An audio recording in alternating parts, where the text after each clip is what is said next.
Use the mark on the ground to apply deeper pressure and reap the benefits of a fully relaxed position. On a surface like a hard floor with a yoga mat, find a comfortable position on your side.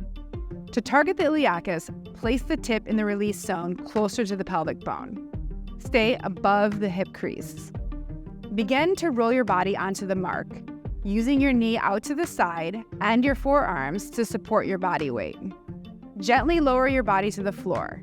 Continue to use your hand to hold the mark in place, keeping the platform flat on the ground with the tip pressing straight up. Let the tip sink into your muscle for a moment. Then, press down on the handle. This will lift the platform off the ground and the tip will rotate to press into your iliacus muscle. Once you find a tight spot, take slow, deep breaths and relax your body. Maintain this pressure for 90 seconds or more. To target your psoas muscle, start with the tip in the release zone, further from the pelvic bone. The platform will be flat when you target the psoas.